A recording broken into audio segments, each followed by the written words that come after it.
আমার শ্বশুর আমাকে দেখা মাত্রই দুধ পান করার জেদ করতেন। আমারও খুব ইচ্ছা ছিল যে আমি আমার শ্বশুরকে দুধ পান করাই। একদিন আমার স্বামী বাড়িতে ছিলেন না, তাই আমি রাতে জালিদার নাইটি পরে আমার স্বামীর স্মৃতিতে তৎপাচ্ছিলাম। হ্যালো বন্ধুরা, আমার নাম পূজা, আর আমার স্বামীর নাম অবিনাশ। তবে সবাই তাকে ভালোবেসে অমিত বলে ডাকে। আমরা চণ্ডীগড়ের বাসিন্দা। আজ আমি আমার জীবনের এমন একটি গল্প বলতে যাচ্ছি যা শুনলে তোমাদের হুঁশ উড়ে যাবে। আমার বিয়ে হয়েছিল মাত্র 5 দিন হয়েছে। আমার শ্বশুর আমাকে ডেকে ডাকলেন।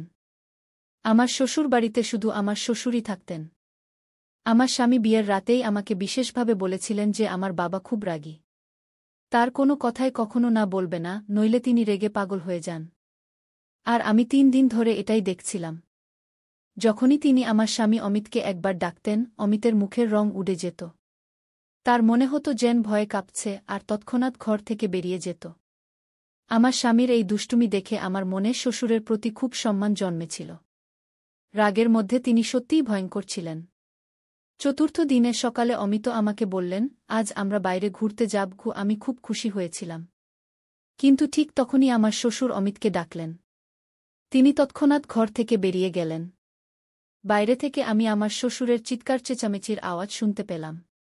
তিনি বলছিলেন, 3 দিন বিয়ের হইচই যে কেটে গেছে। তুমি কি বোঝো তুমি ফ্যাক্টরিতে না থাকায় কত ক্ষতি হতে পারে? আর আজ আবার তুমি ছুটি নিয়ে বসে আছো। এখনই ফ্যাক্টরিতে যাও, শ্রমিকদের মাথার উপর দাঁড়াও যাতে তারা ঠিকমতো কাজ করে। তোমার বিয়ে আমি এজন্য করিনি যে তুমি ঘরে বসে তোমার বউয়ের সঙ্গে সময় কাটাও। আর তোমার বুকে বলো রান্নাঘরের দায়িত্ব সামলাক। এখানে আর কোনো মহিলা নেই যে তার নখরা সহ্য করবে। কি এ কথা শুনে আমার খুব রাগ হয়েছিল। বিয়ের মাত্র 3 দিন হয়েছে, আর আমিই তো নাস্তা বানিয়ে দিচ্ছিলাম। তবু আমার শ্বশুর আমার রান্নায় অনেক খুঁত ধরেছিলেন। কিন্তু অমিত আমাকে ভালোবাসা দিয়ে বোঝালেন, বাবার কথায় মন খারাপ করো না গি। 4 দিন ধরে আমি এই ভেবে উলঝেছিলাম যে শ্বশুরের মেজাজ এমন কেন। কিন্তু আজ তিনি যে হইচই করলেন, আমি তো ভয়ে কেঁপে গেলাম। অমিত যখন ঘরে ফিরলেন তার মুখ শুকিয়ে গিয়েছিল। তিনি বললেন, মাফ চাই, আমাকে যেতে হবে। আমি বললাম, কোনো ব্যাপার না, কাজ আগে। বাইরে আমরা পরে যাব। আমি কোনো আপত্তি করিনি। অমিত ফ্যাক্টরিতে চলে গেলেন। আমি রান্নাঘরে গিয়ে অনিচ্ছায় বাসন ধোয়া শুরু করলাম। বিয়ের চতুর্থ দিনেই আমাকে খাবার বানাতে হলো, আর বাড়ির সব কাজও আমাকেই করতে হলো। আমার শ্বশুর নিজে নিজেই ঝাড় দিয়েছিলেন, বলেছিলেন, যখন বউ এসেছে তখন সেই পরিষ্কার করবে। আমি পুরো বাড়ি পরিষ্কার করলাম। ক্লান্ত হয়ে যখন নিজের ঘরে বিশ্রাম করতে যাচ্ছিলাম তখন শ্বশুর আমাকে ডাকলেন। তিনি নিজের ঘরে বসেছিলেন। আমি মাথায় ভালোভাবে ওড়না নিয়ে গেলাম, কিন্তু ওড়নাটা রেশমি ছিল। তাই তার ঘরে ঢুকে জিজ্ঞাসা করলাম, জি পাপাজি, কিছু লাগবে? তিনি আমাকে মাথা থেকে পা পর্যন্ত খুব মনোযোগ দিয়ে দেখলেন। তারপর খুব অদ্ভুত ভঙ্গিতে শুকনো ঠোঁটে জিভ বুলিয়ে বললেন, দুধ পান করব। এটা শুনে আমার প্রথমে ওড়নার কথা মনে পড়ল, কারণ আমার বুক থেকে ওড়না সরে গিয়েছিল। আমি তাড়াতাড়ি ওড়না ঠিক করে ঘর থেকে বেরিয়ে এলাম। আমার শ্বশুরের এই আচরণ আমার কাছে অদ্ভুত লাগল। শ্বশুর তো বাবার মতো হয়, আর বাবা কখনো মেয়েদের এভাবে মাথা থেকে পা পর্যন্ত দেখে না। আমি তৎক্ষণাৎ রান্নাঘরে গেলাম। আমার হৃৎপিণ্ড জোরে জোরে ধড়কাচ্ছিল। আমার খুব অস্বস্তি হচ্ছিল। আমি ফ্রিজ খুলে দুধের গ্লাস ভরে ওড়না ভালোভাবে জড়িয়ে শ্বশুরের ঘরে গেলাম। সাইড টেবিলে দুধের গ্লাস রেখে দিলাম। আমি ঘর থেকে বেরিয়ে যাওয়ার আগে শ্বশুর বললেন, একটু আমার কাছে বসো, গল্প করি। এখন তো বাড়িতে তুমি ছাড়া আর কেউ নেই। আমি অনেক দিন ধরে একা ছিলাম, একা বসে বিরক্ত হয়ে যাই। এটা শুনে আমি অস্বস্তিতে পড়ে গেলাম। তার ঘরে শুধু একটা বিছানা আর আলমারি ছিল। বসার জন্য আলাদা কোনো চেয়ার ছিল না। তাই আমাকে বাধ্য হয়ে বিছানার কিনারায় বসতে হল। তিনি এলোমেলো কথা বলতে লাগলেন। কিন্তু যেই তিনি দুধের গ্লাস মুখে দিলেন তৎক্ষণাৎ সেটা সরিয়ে বললেন, এত ঠান্ডা দুধ আমি খেতে পারব না। আমার তো গরম দুধ পছন্দ। এই বলে তার চোখ আমার মুখ থেকে শুরু করে আমার পুরো শরীরে ঘুরতে লাগল। তার চোখে এমন কিছু ছিল যে আমি উদ্বিগ্ন হয়ে পড়লাম। আমার হাতে ঘাম হতে লাগল, মুখে ঘামের ফোঁটা স্পষ্ট হয়ে উঠল। তিনি বললেন, যাও, এটা গরম করে নিয়ে এসো। আমি দুধের গ্লাস নিয়ে উঠে দাঁড়ালাম। 3 দিন ধরে আমার শ্বশুর খুব রেগে কথা বলছিলেন যখন অমিত বাড়িতে থাকতেন। কিন্তু আজ তার সুর খুব নরম ছিল। মনে হচ্ছিল না যে এই সেই শ্বশুর, যিনি 3 দিন ধরে অমিতকে চিৎকার করে ডাকছিলেন আর রেগে কথা বলছিলেন। আমি দুধ পাত্রে ঢেলে একটু গরম করে আবার গ্লাসে ঢেলে তার কাছে নিয়ে গেলাম। গ্লাস এগিয়ে দেওয়ার সময় তিনি গ্লাসের সঙ্গে আমার হাতও ধরে ফেললেন। আমার যেন পুরো শরীরে কারেন্ট বয়ে গেল। আমি ভয়ে হাত ছাড়ানোর চেষ্টা করলাম, তিনি আমার হাত ছেড়ে দিলেন। আমি ঘর থেকে বেরিয়ে যাচ্ছিলাম, তিনি বললেন, আরে কোথায় যাচ্ছ? এখানে বসো, আমার সঙ্গে গল্প করো। এই একাকিত্বের সাপ এখন আমাকে আরও বেশি কামড়াচ্ছে। এই বলে তিনি একটা ঠান্ডা নিঃশ্বাস ফেললেন। আমার আরও বেশি অস্বস্তি হচ্ছিল। তার কথা শুনে আমার অদ্ভুত লাগছিল। তারপর তিনি বললেন, বিয়ের পরের দিন তুমি যে কালো রঙের ফ্যাশনেবল পোশাক পরেছিলে তাতে খুব সুন্দর লাগছিল। আজ সন্ধ্যায় ওটাই পরো। এটা শুনেও আমার খারাপ লাগল। এই অনুরোধ তো অমিতের আমার কাছে করা উচিত ছিল, শ্বশুরের নয়।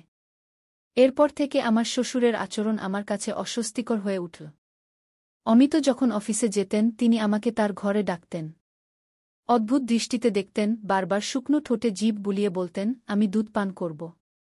গরম দুধ দাও। আমি দুধ দিয়ে চলে যেতে চাইলে তিনি আমার হাত ধরতেন, বলতেন, আমার কাছে বসো, গল্প করো। আমি কি গল্প করব? আমি কাজের অজুহাতে বেরিয়ে যেতাম, বলতাম, খাবার বানাতে হবে, বাসন ধুতে হবে। আসলে আমার এসব ভালো লাগছিল না। আমার মন অস্থির হয়ে উঠছিল। আমি ভাবছিলাম অমিতের সঙ্গে কথা বলা উচিত। কিন্তু কিভাবে বলবো? তিনি তো বাবার সামনে একটা কথাও বলতেন না। শুধু মাথা নিচু করে কি জি পাপা ই বলতেন। একদিন আমি রান্নাঘরে কাজ করছিলাম, হঠাৎ শ্বশুর এসে আমাকে পেছন থেকে ধরে ফেললেন। আমাকে টেবিলের সঙ্গে ঠেলে দিলেন এবং যা করলেন তাতে আমি আমার সম্মান বাঁচিয়ে নিজের ঘরে চলে গেলাম। ঘরের দরজা বন্ধ করে দিলাম, খিল লাগিয়ে দিলাম। বিছানায় বসে পড়লাম। অস্থিরতা আমার উপর ভর করেছিল। আমার পুরো শরীর কাঁপছিল। আমি ভাবতেও পারিনি যে আমার শ্বশুর আমার সঙ্গে এমন কিছু করতে পারেন। আমার চোখ থেকে অশ্রু ঝরতে লাগল। আমি ঠিক করলাম অমিতের সঙ্গে কথা বলবো। আমি সারাদিন কোনো কাজ করিনি, নিজেকে ঘরে আটকে রেখেছিলাম। শ্বশুর বারবার দরজায় টোকা দিয়েছিলেন, বলেছিলেন তিনি ক্ষুধার্ত, আমি তাকে খাবার দিই। কিন্তু আমি কিছুই দিইনি। আমার জায়গায় যে কেউ থাকত সেই এমন করত। রাতে দরজায় জোরে টোকা পড়ল। অমিত ছিলেন। তিনি বললেন, রবিনা, দরজা খোলো। এটা কি অসভ্যতা? কেন সকাল থেকে দরজা বন্ধ করে ঘরে বসে আছো? অমিতের গলা শুনে আমি দরজা খুললাম। দরজা খোলার সঙ্গে সঙ্গে বাবা ছেলে দুজনেই আমাকে রাগের দৃষ্টিতে দেখছিলেন। বললেন, তোমার একটুও লজ্জা নেই? আমার বাবা সকাল থেকে না খেয়ে আছেন, আর তুমি তাকে রুটিও দাওনি। তার ডায়াবেটিস আছে, তার শরীর খারাপ হলে এর দায় কে নেবে? আমি বললাম, আমি তার দায়িত্ব নিতে পারব না। ভালো হয় আপনি অন্য ব্যবস্থা করুন। আমার এই কথায় অমিত রেগে গেলেন। বললেন, এটা কি অসভ্যতা? পেছন থেকে শ্বশুর বললেন, দেখছ, এখনো 7 দিন হয়নি, আর এর রং দেখাতে শুরু করেছে। আমি আগেই জানতাম এই মেয়েরা বিয়ের পর এমনই করে। আলাদা হওয়ার স্বপ্ন আগেই দেখে ফেলে। আমার স্বামী বললেন, আজ তুমি কথা বললে। পূজা, আরেকবার বললে তালাকের কাগজ হাতে দেব। আমি তোমাকে ত্যাগ করব। এটা শুনে আমার মুখের রং উড়ে গেল। আমার বাবার 7 মেয়ে, তিনি গরিব মানুষ। অনেক কষ্টে দেনমোহর জোগাড় করে একে একে মেয়েদের বিয়ে দিচ্ছিলেন। আমার মা আমাকে বিদায়ের সময় বলেছিলেন, কখনো ঝগড়া করে বাড়ি ফিরে আসিস না। স্বামী আর শ্বশুরের সব কথা মানিস, নিজের সংসার গড়ার চেষ্টা করিস। কিন্তু আমার শ্বশুর যা চাইছিলেন তা আমি করতে পারতাম না। তার আচরণ আর অকারণে অপমান দিন দিন বাড়ছিল। তখন অমিত এত রেগেছিলেন যে আমি যদি কিছু বলতাম তিনি আমাকেই মিথ্যাবাদী বলতেন। আমি কোনো উত্তর দিলাম না। চুপচাপ বিছানায় বসে পড়লাম। আমার শ্বশুর বললেন, অমিত, এটাকে শেষবার বোঝাও। এর মাথা ঠিক করো। নইলে আমি এর মায়ের সঙ্গে কথা বলবো, এর বাবাকে বলবো, তোমার মেয়েকে সামলাও। এই বলে তিনি রেগে চলে গেলেন। আমি শ্বশুরের দিকে রাগের দৃষ্টিতে তাকালাম। অমিত বললেন, তোমার সমস্যা কি? তোমার মাথায় কি 10 জনের দায়িত্ব আছে যে তুমি সামলাতে পারছ না? আমার তো একটাই বাবা মা নেই, ভাইবোন নেই। এমন সংসার পেলে মেয়েরা তো চায় যেখানে কোনো দায়িত্ব নেই। আমি বললাম, কাশ আমার শাশুড়ি দেবরনল থাকত, তাহলে আমি যে অবস্থার মধ্যে দিয়ে যাচ্ছি তা হতো না। আমার কথায় তিনি রেগে আমাকে দেখতে লাগলেন। বললেন, কি সমস্যা তৈরি করেছেন আমার বাবা?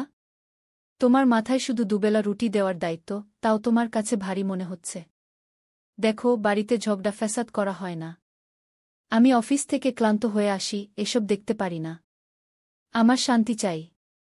আমি শান্তির জন্যই বিয়ে করেছি, ঝগড়া দেখার জন্য নয় গু। আমি বললাম, অমিত, তাহলে তুমি তোমার বাবার বিয়ে দিয়ে দাও। এটা বলার সঙ্গে সঙ্গে অমিত আমার মুখে একটা জোরে থাপ্পড় মারলেন। বললেন, লজ্জা করে না এমন কথা বলতে? আমার বাবার বয়সে বিয়ে হয়? আমার বাবার দুবেলা রুটিও তোমার কাছে এত ভারী হয়ে গেছে যে তুমি রান্না করতেও পারছ না কি? আমি বললাম, তুমি আমার কথা বুঝছ না কি? তিনি বললেন, কি বুঝব? এটা অর্থহীন কথা। আমার বাবার বয়স ৬০ বছর। তার পা কবরে। তিনি ডায়াবেটিস, রক্তচাপের রোগী। আর তুমি চাও এই বয়সে তিনি একজন মহিলার দায়িত্ব নিক? আমি কি বলব? তার বাবা তো তার ছেলের বউয়ের দিকে নজর রেখেছেন। আমি বললাম, তুমি বিয়ে দিয়ে দাও। আমি তোমার বাবা-মাকে দুজনকেই সামলাব। আমার কথায় তিনি অদ্ভুতভাবে হেসে বললেন, আমার বাবার দুবেলা রুটি তুমি বানাতে পারছ না, আর তুমি আমার সৎমাকে সামলাবে? দেখো, এই বাড়ি আর ব্যবসা সব আমার বাবার নামে। যদি কেউ তার স্ত্রী হয়ে আসে, সবকিছু নিয়ে নেবে।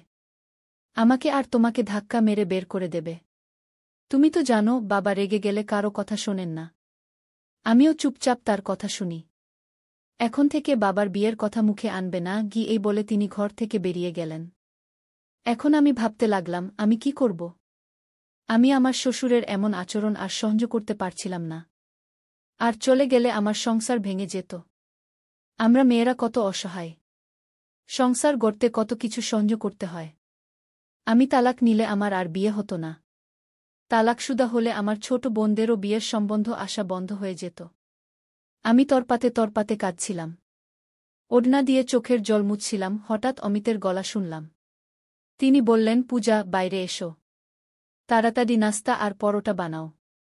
বাবার বাজারের খাবার হজম হয় না। আমি বাইরে গিয়ে নাস্তা বানালাম আর ঘরে ফিরে এলাম। সেদিন আমি খাওয়াও খাইনি। কিন্তু অমিত একবারও বললেন না, তুমি সারাদিন না খেয়ে আছো, খেয়ে নাও। পুরুষরা কখনো মেয়েদের খোঁজ নেয় না। তাদের শুধু নিজের কাজের কথা মনে থাকে। অমিত এমনই একজন ছিলেন। আমি তারপর থেকে মুখ বন্ধ করে ফেলেছিলাম। অমিত যখন অফিসে চলে যেতেন, শ্বশুর আমাকে ডাকতেন। আমি খুব বাধ্য হয়ে তার ঘরে যেতাম। আমাকে দেখে তিনি অদ্ভুত হাসি হাসতেন। বলতেন, তুমি কি ভেবেছিলে? তোমার রূপের জাদু আমার ছেলের মাথায় চড়ে যাবে, আর সে আমাকে ছেড়ে তোমার জন্য আলাদা বাড়ি নেবে? তোমার চিন্তাভাবনা বদলাও। আমি তার ডানা কেটে রেখেছি। সে চাইলেও কোথাও যেতে পারবে না, তুমিও পারবে না। তাই আমি কোনো ধনী ঘরের মেয়ের সঙ্গে আমার ছেলের বিয়ে দিইনি। কারণ সে আমার ছেলেকে উড়িয়ে নিয়ে যেতে পারত।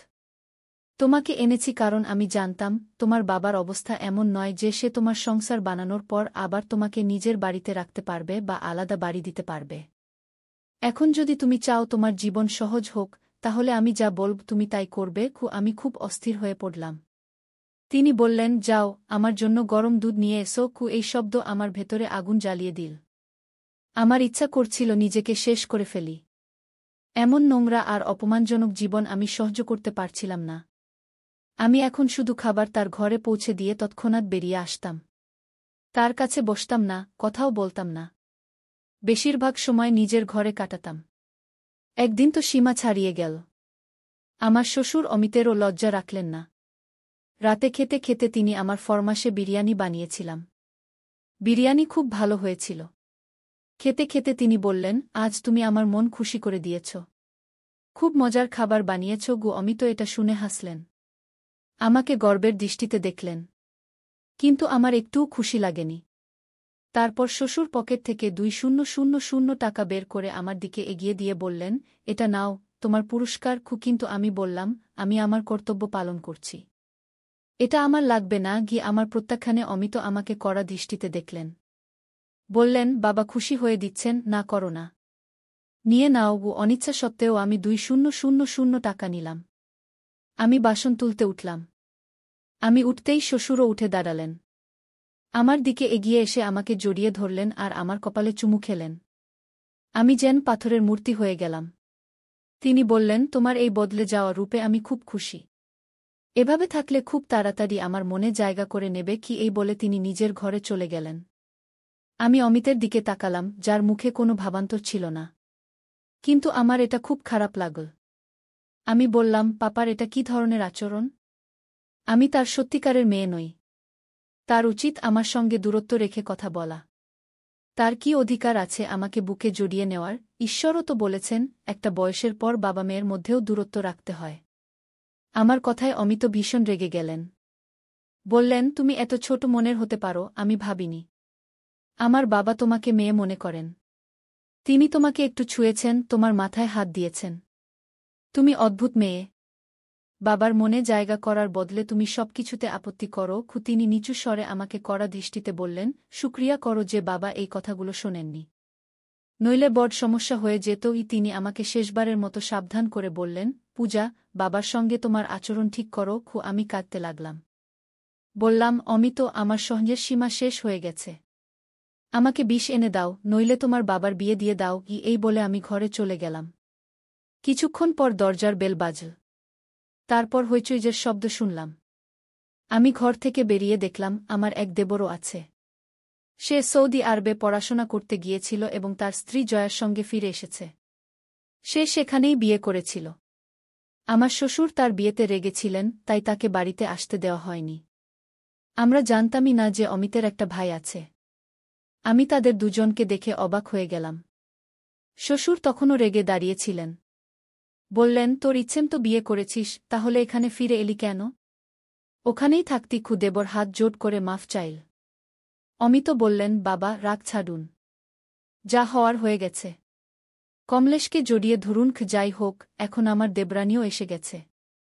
খুব সুন্দরী, সরুপাতলা একটি মেয়ে। আমি শুক্রিয়া করলাম যে এখন বাড়িতে আমি একা নই। জয়া খুব হাসি খুশি এবং মিশুকে মেয়ে ছিল। আমার সঙ্গে খুব মিশে গেল। কমলেশ অমিতের সঙ্গে ফ্যাক্টরিতে যেতে লাগল। আমার শ্বশুরের মনোযোগ আমার থেকে সরে এখন জয়ার দিকে চলে গেল। এক রাতে খেতে খেতে তিনি বললেন, এখন থেকে আমার সব কাজ ছোট বউ করবে। জয়াও খুশি মনে রাজি হল। বলল, ঠিক আছে পাপা, আপনার যা লাগবে আমাকে বলবেন। কমলেশও এটা শুনে হাসল। কিন্তু কয়েকদিন পর একদিন জয়া শ্বশুরের ঘর থেকে বেরিয়ে এল খুব অস্থির অবস্থায়। বারবার তার মুখের ঘাম মুছছিল। আমি বুঝতে পারছিলাম সে কি কষ্টের মধ্যে দিয়ে যাচ্ছে। সে রান্নাঘরে গিয়ে চুপচাপ বাসন ধুতে লাগল। আমি জিজ্ঞাসা করলাম, কি হয়েছে? সে বলল, পাপার অভ্যাস আমার কাছে খুব অদ্ভুত লাগে। অদ্ভুত দৃষ্টিতে দেখেন। কখনো হাত ধরে ফেলেন, কখনো হঠাৎ জড়িয়ে ধরেন। কখনো এমন কথা বলেন যে শুনে আমার কানের লতি লাল হয়ে যায়।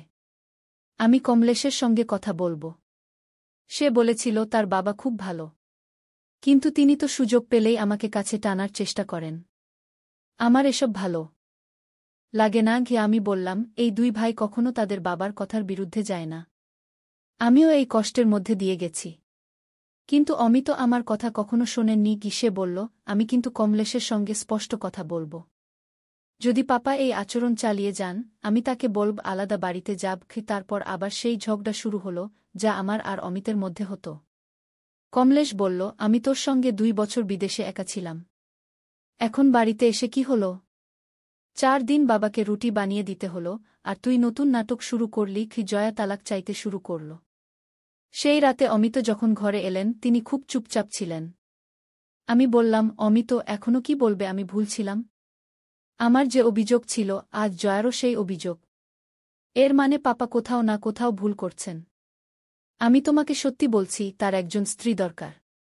তার বয়স 6-0 হলেও। তোমার উচিত ছিল মায়ের মৃত্যুর কয়েক বছর পর তার বিয়ে দিয়ে দেওয়া, তাহলে তিনি আমাদের সত্যিই মেয়ে মনে করতেন। আমার কথা এবার অমিতের মাথায় ঢুকল। তিনি একবার বাবার সঙ্গে দ্বিতীয় বিয়ের কথা বললেন। প্রথমে শ্বশুর রেগে গেলেন। বললেন, এই বয়সে আমি বিয়ে করব? তোদের মাথা খারাপ হয়েছে। অমিত বললেন, একজন বিধবা মহিলা আছেন। তুমি যদি তার সঙ্গে বিয়ে করো, এতে কোনো ক্ষতি নেই। তিনি 4-0-5-0 বছরের ভাইদের উপর নির্ভর করে কষ্টে জীবন কাটাচ্ছেন। প্রথমে শ্বশুর নাটক করলেন, কিন্তু 2-4 দিন পর নিজেই বললেন, ঠিক আছে, আমি ওর সঙ্গে বিয়ে করব। কিছুদিনের মধ্যেই আমার শ্বশুরের বিয়ে হয়ে গেল। এর ফলে বাড়ির পরিবেশ অনেকটা ভালো হয়ে গেল। অমিত নিজেই আমাকে বললেন, তুমি ঠিক বলেছিলে। বাবার একজন স্ত্রী দরকার ছিল। আমার নতুন শাশুড়ি শ্বশুরের খুব যত্ন নিতেন। এখন শ্বশুর আমাদের দিকে অযথা তাকাতেন না। আমাদের সমাজে এটা খুব সাধারণ হয়ে গেছে যে বাবার বয়স বেশি হলে সন্তানরা তার দ্বিতীয় বিয়ে মেনে নিতে চায় না। আর এর ফলে নতুন বউদের এমন সমস্যার মুখোমুখি হতে হয়, যেমন আমি আর জয়াকে হতে হয়েছিল। বন্ধুরা, গল্পটি কেমন লাগল? মন্তব্য করে জানাও।